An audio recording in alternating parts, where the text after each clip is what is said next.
I'm going to try to remember some more things about my dad. He was pretty exceptional in his capabilities. He could handle about anything that he took on. He would learn about it, often from somebody who was an expert, other times by studying it. But he learned mechanics from his two brothers, so that he always took care of his own car and all its problems.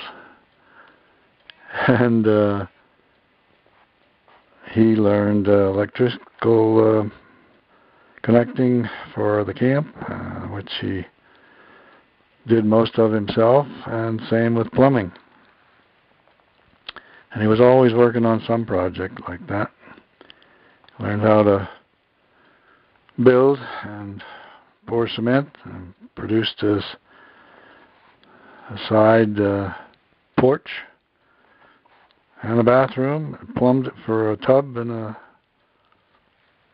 a toilet and a basin. And that made our second camp pretty luxurious. I'll come back to that. Along with this ability, he seemed to carry a deal of tension and a sense of pressure that he created. He always wanted everything done in a big hurry. He'd did things himself in a big hurry, and not always totally efficiently, but he liked that way of doing things, and he would expect me to jump when he asked me for a certain tool, and he would actually, I remember him liking a classmate buddy of mine who was smaller and always ran everywhere he went, and he would run get the tool before I would, and that made him a real favorite of my dad's. At any rate, this could make him a little difficult to learn from, because he used me more for a gopher. He had an expression, when I'd ask him where this thing was that he wanted, he'd say, well, it's in the garage somewhere, just go find it. And then he'd say, you know, the letter to Garcia. And I kept that in my mind, and then one day I said, what's this letter to Garcia? And he said, well, it's an old classic story in Rome where the king handed out this letter to some messenger and just said, take this to Garcia, and that was all he got for instructions, and maybe that's how you're supposed to perform. At any rate, I think we adapted to each other pretty well. He, in fishing, he wanted to teach me how to fish, and he'd take me along for fishing trips in the spring, but for trout, brook trout mainly. And he learned to fly cast, and I'd take an ordinary fishing gear and some worms, and we never were very successful. And the black flies were terrible. That chilled my enthusiasm for fishing. Lake fishing was a little better. We could catch bass and pickerel. And in Grand Lake Stream, where we go now and then, there's supposed to be salmon. Well, we rarely caught anything up there, but it was a good family camping, or tenting, I should say, area with some islands in it that were available for putting your tent up and staying there overnight. And he would take the whole gang, especially when my grandmother and Uncle Bob and maybe a aunt or two would come up, and he would show me how to boil water for coffee in a can over an open fire. And he'd take a soup can and put it right into the fire and kick it out later, and when it began to swell a little bit. And it was a little bit on the primitive side. I remember my Uncle Bob was 10 years older than I was, coming out of the tent one morning and rubbing his eyes. And Dad asked him something to do, and he said, well, I will, just as soon as I blow the pebbles out of my nostrils. He'd been sleeping on the ground there with no protection, I guess.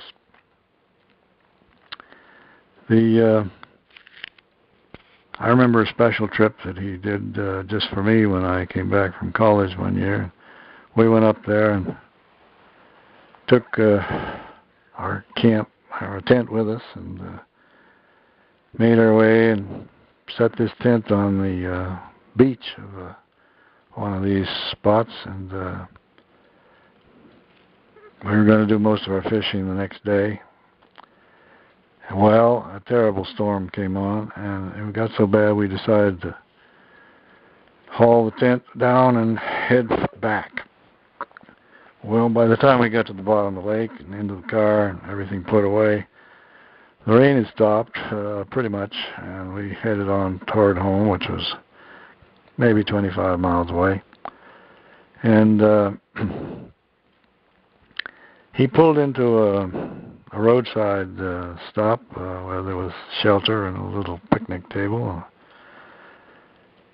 kind of a barbecue pit, and he had with him in the car the makings for a little fire and a big frying pan, and he hauled out a couple of nice steaks, put butter in the pan, and we ate those steaks. That was the best steak going. And he says, well, this is what you have to do when you go fishing. You got to be prepared. Another fishing story was, I wasn't with him for this one, but he got the idea that the fish must be better in a lake up about a mile or so above our lake in an old logging road. And he'd haul his stuff up there and try that. Never too successful. He was sure that the best fish were out in the middle. So he discovered they had just been manufacturing an inflatable rowboat. So he bought one of those and put it in his backpack and hauled all the way up there. And took the foot pump and pumped it up. And the two little stubby oars and his fishing gear, put it in there, and he set out for the middle of the lake, and he got there, and he's fishing, and he said he realized that he seemed to be sinking more into the water. I checked it, and the air was going out of the pontoon sides, and he didn't have the pump with him, and so he said he started rowing for shore, sitting on the bottom of this thing, and it gradually let more and more air out, and through some kind of a leak, at any rate, he said the back and the front were almost closing up on him like a boat while he was trying to row for shore, and he just about made it, and that was his big story for the fish that were in the middle of Setty's Lake. Hunting stories, well, guns and shooting were a natural part of Sunday afternoon. Folks would come out to the camp, and after we ate, the men at least, and sometimes the women, would go out in the back area and set up targets. Sometimes it was tomato cans with a picture of the tomato on it, and mostly 22s, and we'd see who was the best shot.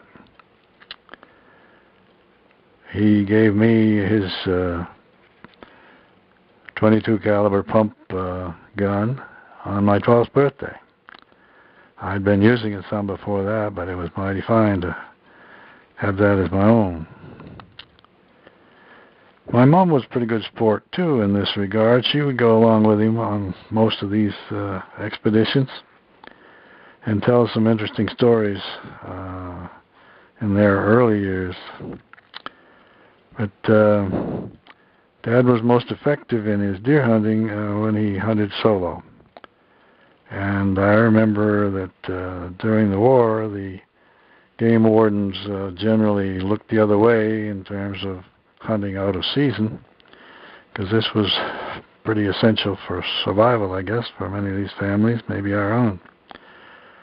At any rate, I remember him bringing back a deer, and there was kind of a frenzied activity of hurry up and hang it up and skin it and get this thing butchered and the meat into a canning process that my mom would do, and we'd work into the night getting this stuff manufactured, you might say, and all the evidence removed.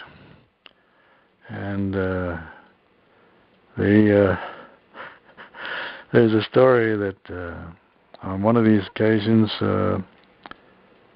actually in the fall after hunting season, Dad had invited one of the head wardens to come home for dinner, and Mom had cooked some of this canned venison.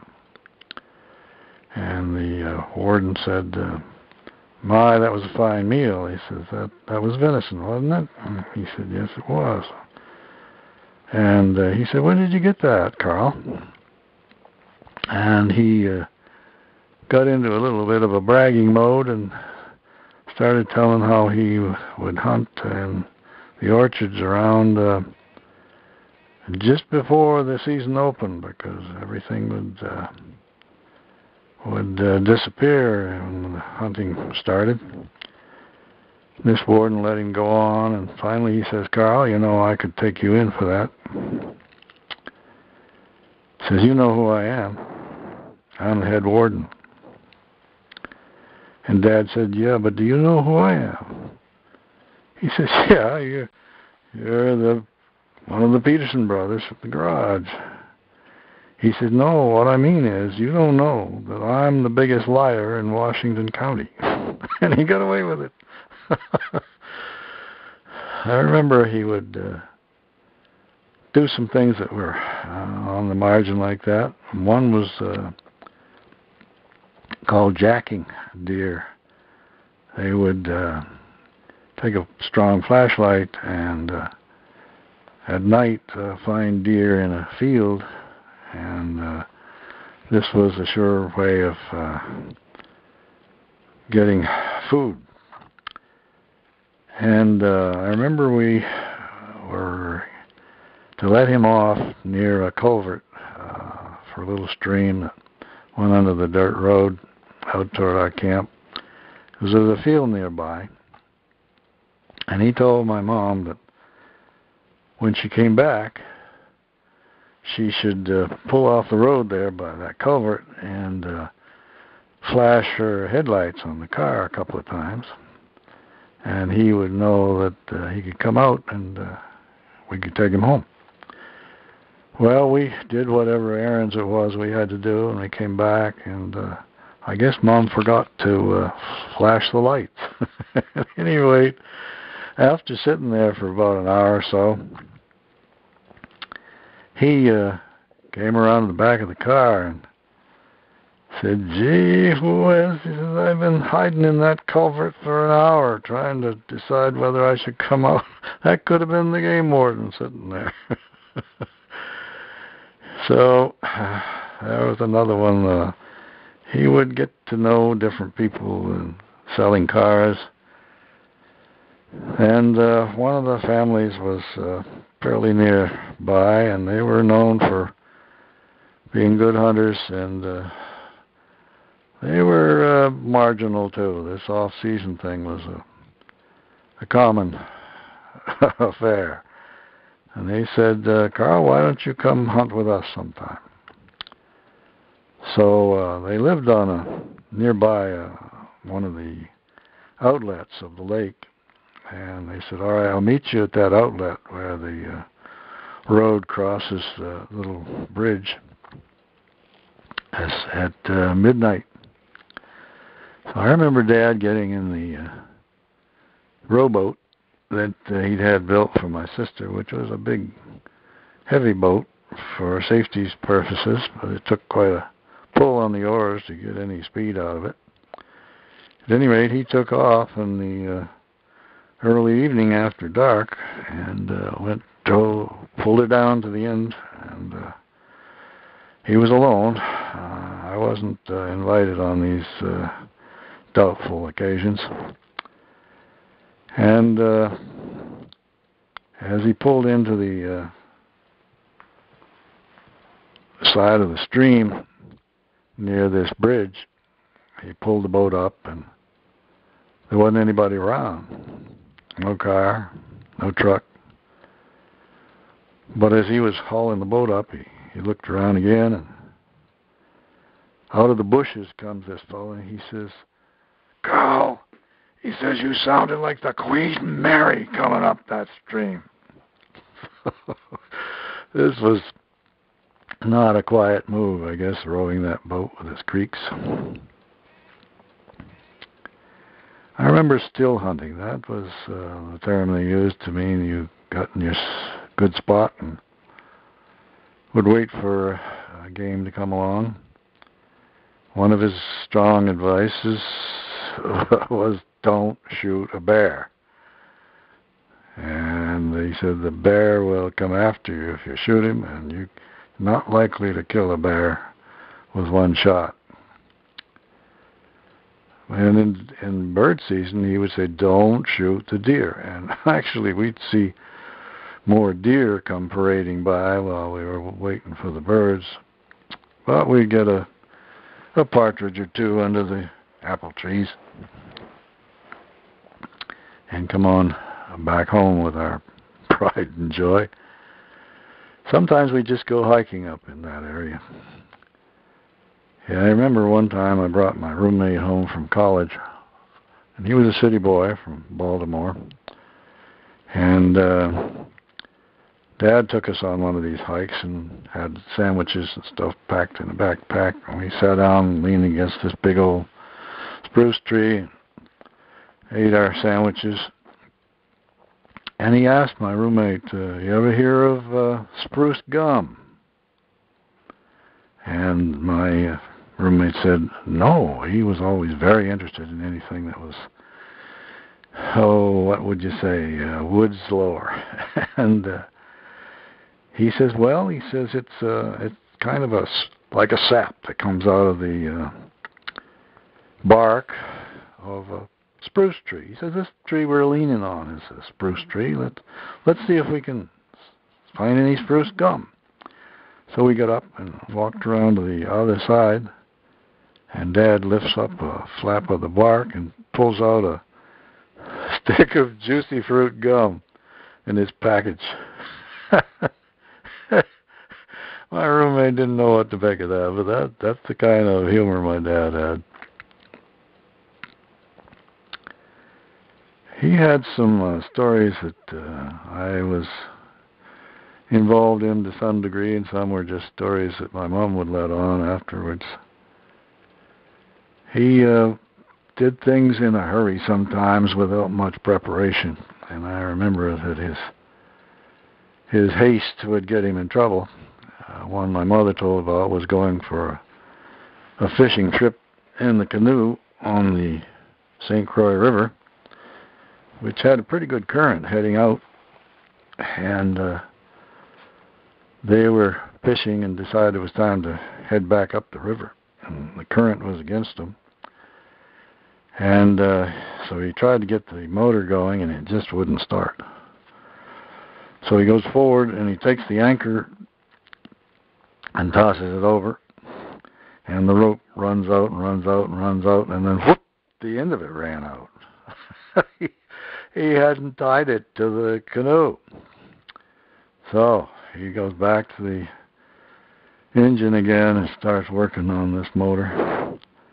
And luckily, it coughed and caught on and was able to bring him back to shore. But that could have been a real catastrophe. Another time, I was with him, with my Uncle Bob, and we went in the same area fishing, and we were supposed to meet my mom and her mother and probably her sister at another place down the river. Well, the tide went out pretty fast, and the fog came in pretty fast, but Dad had forgotten to bring his compass. So we had to just sort of make our way to the side and figure out where we might be. And the tide had gone out so much that there was a long half-mile of mud flats. And he asked my uncle, who was probably in his late teens by then, to wade in through these mud flats to the land. The road was right there, and see if he could find the car where these folks were waiting. It was quite a memorable occasion. He was successful. He got through the mud flats without sinking into them too far, maybe just up to his knees. It was kind of rough. Another one I remember was he would like to clear the reeds out in front of our camp. There was a lot of natural grass, reeds we call them, that grew in the Pemaquan Lake, and they'd spoil the swimming area, so he'd want to clear those out. And he'd take a sickle, a hand sickle, and reach down at the base of these things, holding a clump of them in his left hand, and give a yank with his sickle and cut them off at the bottom. And I guess the sickle slipped and cut the back of his hand pretty badly. And we had to drive him into the doctor, and he sewed up the back of his hand. Said, "Carl, you just missed the ligaments. You better be more careful." Well, more careful didn't seem to be one of his strengths. And sure enough, would you believe, the next year he did the same thing again. Well, these sound like pretty awful things, but all in all, he did an awful lot of positive things, too. He got interested in a neighboring property that was up on the hill at the lake, a much bigger place, a nice cottage, and probably one of the best on the lake. And he was able to make an offer that was accepted, and that was changing hands, and eventually sold our camp next to it. At any rate, that cottage, we call that one, it was real fine compared to ours, turned out to need a lot of things. Its foundation was in trouble. It was on a mud floor with just a dugout type of cellar underneath it. So through the years, he rebuilt the foundation of that, and some stonework in the fireplace and chimney, and repaired and secured the front porch, and then, as I said earlier, actually built a new porch off to the side with the windows and nice facilities, and then the bathroom at the end of it. So he was quite able to do all of that, and did a fine job. He even did some rough cabinetry work on the camp, and even under the sink at home he built a cabinet. The church was an important part of our life. We were Episcopalians, and we went to St. Anne's in Calais, and Dad was involved in this as a deacon and then a senior deacon. And yet, when he was free, on the weekend, we would head to the camp. And I remember a Sunday school teacher criticizing me for not being there every Sunday, and my dad saying to him, "Well, you know, that's his opinion. Our view is that you can worship God out in the lake just as well as you can in the Sunday school or the church. And when we're free to do that, that's how we choose to do it." I've continued with that approach. It seems to fit my way of life as well. Dad became an important part of the Boy Scouts, when I was in that scouting phase, and I don't know what they called it, the board or something, that he was on that. And he told me later he sort of had to keep an eye on the kind of people that were running the scouting system, make sure his son was in good shape. Well, I did very well in scouting. I'll tell you about that later. I became an Eagle Scout. I want to tell you a little bit about working with Dad. In my early teens, I would help him with the inventory, and he'd call out the part number, and I would tell him how many there were in this bin, some of them small, some of them large. And we had some really good time together doing that kind of thing. I remember he taught me how to grind valves for an engine. They had a special machine for that I kind of liked doing. Then I had a job cleaning the Greyhound bus, which was stored in Calais overnight. We had to clean it and have it ready for the next morning, and that was usually on the weekend. I guess Calais was the end of the line, and they stored them there for a day or two before they would head back south. And when I didn't find any more change in the back of the seats, I got so I wasn't that interested in cleaning the bus. One time he asked me to go clean the toilets. So I went in there and I swept the floor and picked up some papers that were dropped around, emptied the wastebasket, and flushed the toilet, and wiped it down on the outside. And Dad came to inspect what I'd done, and he said, "You didn't really clean the toilet." And I said, "Well, I wiped it." He says, "No, I mean the inside of the toilet." And he takes the top off, and he takes the sponge and the soap, and he puts his hand right down in the toilet. He is scrubbing away in his high-speed method. He said, "This is what I mean." And I was getting a little too sharp with my tongue, and I said, "Well, you asked me to clean it, not to massage it." Well, lucky for me, he thought that was funny, and I got away with it.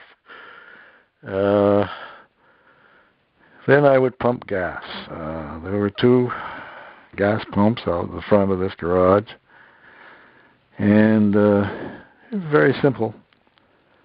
But he would say, "Now, when you pump gas for one of these tourists that comes by," he says, "you want to do their windshields, check their oil, and ask them if there's anything else you could check for them. And do they have enough water with them?" And he was very good at service, and I learned some of that. And he would say, "You know, there's a super filling station right beside us here, where there must be 10 pumps, and he said, you'll notice that the tourists tend to prefer that to ours." He says, "But they back up there," he says, "and they back up almost to our pumps. So I want you to go out there and talk to the driver of the car that's the last one in line and say, you know, you could just back up a little bit and I could give you service right now." And that was his approach to things. And I had a little less enthusiasm for that, but I learned to do that.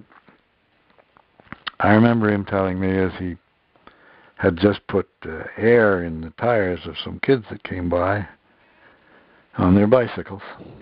And I said, "Well, that was pretty nice, taking care of their bikes for them." And he says, "Yeah," he says, "they need a little oil on their chain."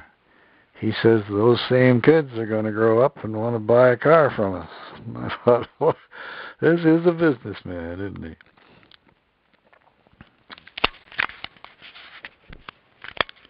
My dad and I did a lot of things together. We'd fell trees and manufacture the wood, as he'd call it, and then split the wood for firewood. We'd clear fields together out at the camp and prepare the fields for cultivating the existing berries. There are always strawberries and blueberries. Would come in after burn. We'd do field and hay burning of these fields under pretty controlled conditions. Sometimes we'd even have other people help us control it with backpacks of tanks of water and connected to a pump type of squirt gun that would control the where the fire went. And never had any real problems with that. He even had the local farmer come down after we'd cleared some snow off of the ice for skating. We always did that in the winter at the camp. And the ice out there would get to be a foot or even foot and a half thick in the midwinter, and that's when they would do the ice cutting.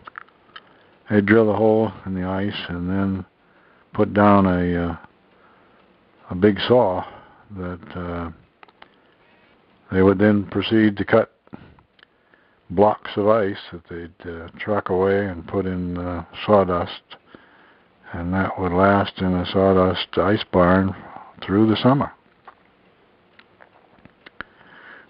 That's what we put in our ice boxes before refrigerators came in. He also did a good deal of orchard maintenance. There was an existing orchard at this cottage, our second place, and we maintained that pretty well. I enjoyed just about everything except mechanics. I didn't have any great pleasure in getting my knuckles busted and grease all over me, but everything else was good.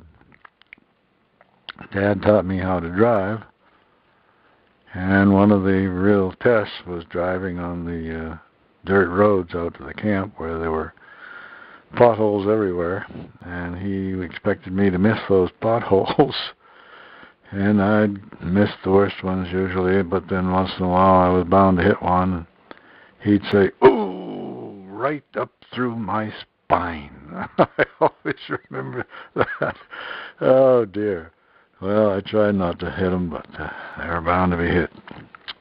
Then as I got better at it and got a license, I'd go along on trips to Bangor, usually with Uncle Bill along too, to bring back cars that would be delivered short of Calais. We'd have to go pick them up. And those were interesting trips. They also would be almost social or shopping trips when my mom and sister went along. And we'd eat out in the restaurant, which was a pretty rare thing for us. And then buy school clothes for the coming year. Later on in my college days, I helped to drive on the Florida trips. I remember Dad often driving, and there was an ad on the billboards at that time. We were selling Chevrolets, and there was the ad that said, "Chevrolet leads again," and he liked to go faster than the speed limit, and he'd get out in front of the traffic and he'd say, "See that sign? It tells Chevrolet leads again." He had a number of projects or hobbies or plans that he wanted to improve the place, and I remember a lot of talk about Lombardy poplars at our Calais house. We got a whole string of those across the back of the lot, and they were pretty nice. The other thing he wanted was a hedge of spirea. I remember that word, spirea. And that went to divide the lawn so that we have one area that was pretty private with the poplars at the top and the spireas on the side away from the street. And then the special round pine tree that he got from somewhere. That grew, of course, to be a pretty huge thing. Took up a quarter of the yard, seemed like to me. Then we built a dog pen for our hunting dog, an English setter, and a big running area for it to exercise, and a dog house. He built a barbecue pit and did all the masonry himself. He had a platform for a rotary clothesline that he built. I remember when we first were at that Calais for the Lafayette Street place, we burned coal in the furnace in the cellar, and the coal was delivered through a chute into a coal bin down in our cellar right next to the furnace. And he'd teach me how to maintain the fire. Usually it was kept going all the time through the winter, and add coal to it, and that got to be one of my chores.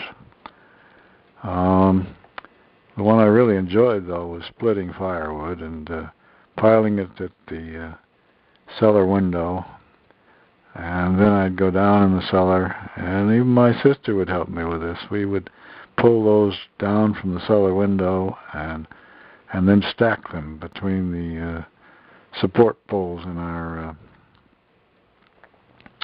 cellar, and we'd put in a good deal of wood that way. I remember he tried a pickle barrel one winter. We had pickles, I remember. And he had a project of putting in hardwood floors. I remember that the workers would do a lot of that, and after it was in, he was very proud of it. We'd have to wax those floors, and my sister and I had put on wool socks and run and slide on these hardwood floors. And the other thing was the French doors. It was at the bottom of the stairs. There was kind of a draft into the living room, coming down the stairs, and he put these 1, 2, 3, 4, maybe 6, I don't know, 4 or 6 French doors in there, 2 of which opened. That was another improvement for our home. Then he removed the partition between the den in the back of the house and the front living room and made that into a large living room. And he had a professional mason put in a fireplace. I remember hearing an awful lot about a heatilator. That was an internal component that's supposed to circulate the heat better from a fireplace. The cottage upgrades I've told you about. Water was always a bit of a problem at the lake. I don't know if we drank any from the lake itself, but maybe we boiled it first. But I do remember going all the way over into a second field to get spring water that we'd drink, and that was always a project for me, and even my sister learned to help me with that. The drilled well was the next upgrade, and that was a real blessing for our cottage. I should say something about his support of me as I went through the college days. The one in particular I remember, I was having some real difficulty with an advanced chemistry course, and I just started into it, and I just couldn't seem to get the tests done in the time limit that was involved in the thing. Time was always a bit of a chore for me. At any rate, I had said maybe I should just drop this course before I get into it. There was a time limit on, and I won't have any bad mark on my record. So I spoke to the dean of the med school there, and he encouraged me to talk to the professor and see what we could work out. And before that, though, my dad had said, well, he says, we're going to take delivery of some cars from Boston, and my brother Bill and I are going down, and we'll come up to Dartmouth on our way home. Well, it really wasn't on the way home. It was way out of the way. But still, they came up, and I remember how supportive my dad was.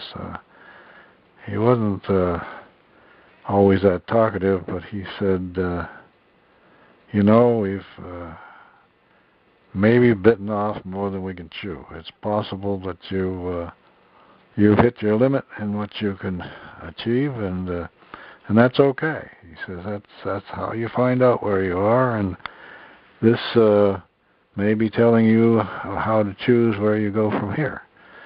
And but whatever you do is fine with us. But you should double check, like your advisor said, with the professor. That would be a good idea. But I remember my uncle not saying much of anything, being there, but both of them were really there to support me. And I was thinking that about, just a couple of weeks ago. At any rate, I did follow the advice and learned some techniques of transferring the written blackboard material down to my own work pad and not having to look back up and down. And there must have been some form of dyslexia there, perhaps, but this meant I could work much faster, and I actually got an A in that course as well. So it was something the dean of the med school kind of teased me about later, but it worked out fine. Dad gave me some advice now and then in my college years. I remember summer vacation, I got a job working at the Woodland pulp mill out on the river, bringing pulpwood down the river, and used pick poles, and at any rate, I really developed some numbness in both hands and forearms, and after a couple of weeks of this, and he said, you know, if you're going to be a doctor, you should ask him to change your job. He says, I'm sure it's the job. You're gripping that pole and all.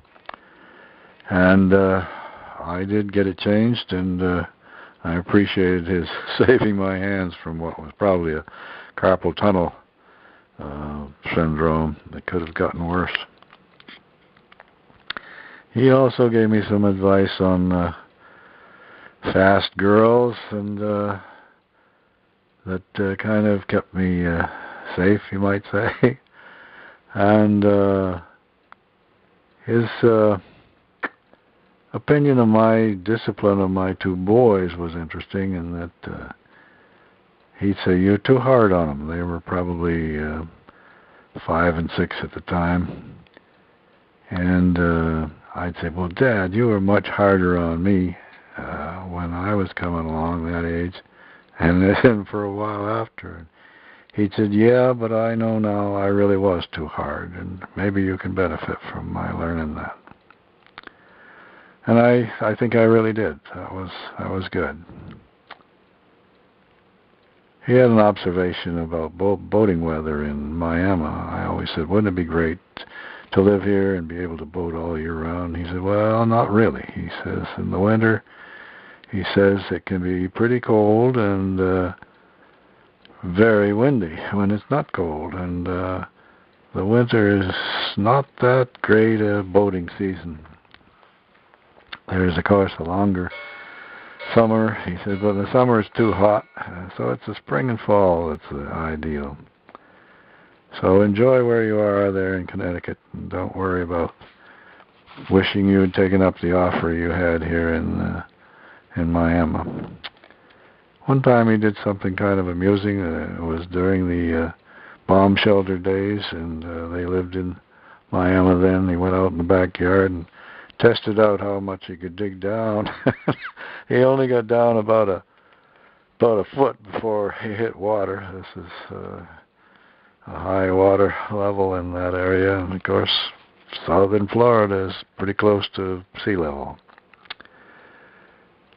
And he would go around the night before.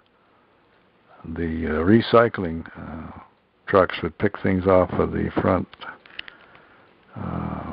sidewalk in Miami, and he'd pick up some old aluminum furniture or wooden furniture, and if it wasn't too bad, he'd pick it up, take it home, and repair it, and use it. when I was stationed in Homestead Air Force Base, I was encouraged by the hospital commander to do a little teaching at the University of Miami because I wasn't all that busy. I took a half a day, maybe even a whole day a week, and go up there, and I'd stop for lunch with my mom and dad, and after lunch we'd sit out in the back for maybe 15-20 minutes and talk about the things I had just learned or taught or refreshed in my own mind by teaching, and what I was tackling for surgical procedures. And he'd take it all in, and then when we were through, he'd say, well, he said, no, that was good. He says, now you just go and do it. Another thing, when I showed him the place I eventually bought in Hampton when I got out of the Air Force, it was a large place, and I showed him all around, and he said, well, he says, this is very nice, but why do you need all this? And I said, well, I do have an answer to that. I'm going to be on call all the time, so having this pond across the street is going to be kind of like having a camp when you were young, and I can still be on call. And the other one is that I have 4 children now, and I like to have all this area for them to play, and I've been looking for things for the boys to do while I was in the service, and now there are plenty of things that have to be done on all this property. So I think it'll work out fine. He said, sounds reasonable. His observation about another place I bought years later in stores had a lot next door that I bought. It had some old apple trees that were still there in pretty sad shape. The apples weren't too good. And when he visited, I took him out there and showed him the apple trees, and I said, what do you think we should do with this? Having had his orchard experience.